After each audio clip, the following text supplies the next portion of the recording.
नमस्कार, मैं हूं आपके साथ साक्षी। राजस्थान के पूर्व मुख्यमंत्री अशोक गहलोत ने भाजपा और केंद्र सरकार पर कई गंभीर आरोप लगाते हुए बड़ा राजनीतिक बयान दिया है। गहलोत ने कहा है कि राजस्थान में उनकी सरकार को गिराने की साजिश रची गई थी, लेकिन जनता के आशीर्वाद और कांग्रेस विधायकों की एकजुटता के कारण ये कोशिश सफल नहीं हो सकी। उन्होंने दावा किया कि लोकतांत्रिक तरीके से चुनी गई सरकारों को अस्थिर करने की राजनीति देश के लिए अच्छी नहीं है और इससे लोकतंत्र कमजोर होता है। अशोक गहलोत ने चुनावी प्रक्रिया को लेकर भी सवाल उठाए।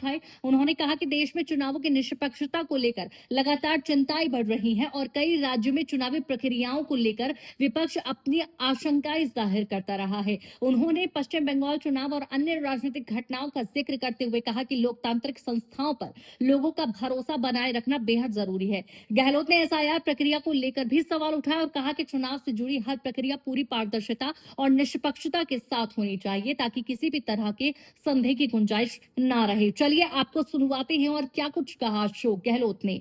हमारे लोगों को ले लिया वहाँ पे मानेसर में, और महाराष्ट्र में सगाई गिरी थी। राजस्थान में भी इन्होंने पूरा षड्यंत्र कर लिया। हमारे लोगों को ले लिया वहाँ पे मानेसर में, पूरा वहाँ इंतजाम किया इन लोगों ने, पुलिस वहाँ खड़ी कर दी आईजी के ऑफिसर को। तब भी प्रदेश वाली दुआओं से सरकार हमारी बच गई। मैं समझता हूँ इनको सबक सिखाया राजस्थान ने, पर अभी भी ये मानने वाले नहीं। बंगाल का चुनाव जिस प्रकार जो हुआ है धांधली से, एसआईआर से,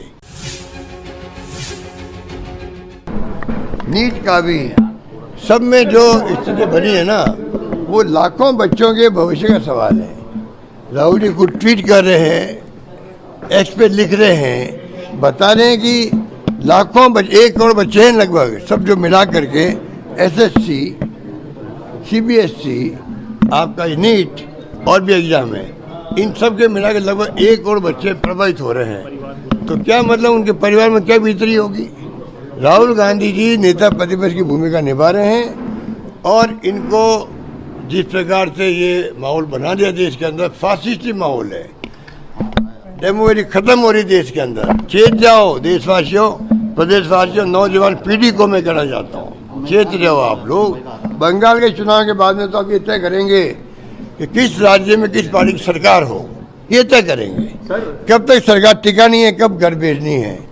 जो पहले मध्य प्रदेश, कर्नाटका और महाराष्ट्र में सगाई गिरी थी, राजस्थान में भी इन्होंने पूरा षड्यंत्र कर लिया।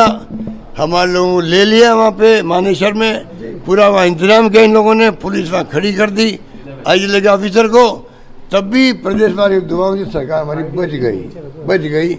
मैं समझता हूँ इनको सबक सिखाया राजस्थान ने, पर अभी भी ये मानने वाले नहीं। बंगाल का चुनाव जिस प्रकार जो हुआ है धांधली से, एसआईआर से, 2.5 लाख पुलिस वाले भेज दिए, गुंडागिरी करवाई, तोड़फोड़ करी, और अभी तक में तोड़फोड़ हो रही है, मारपीट हो रही है। बताइए अब क्या हो रहा है देश के अंदर। इन बातों को आपको, हमको, जो मीडिया वाले हैं, प्रेस वाले हैं और सोशल मीडिया की भूमिका बहुत शानदार है अभी देश के अंदर। हिम्मत करके बोल रहे हैं वो लोग। मेन स्ट्रीम मीडिया जो है दबाव में है सरकार के, बोल नहीं पा रहे हैं। बार बार आपको मैं कह चुका हूँ।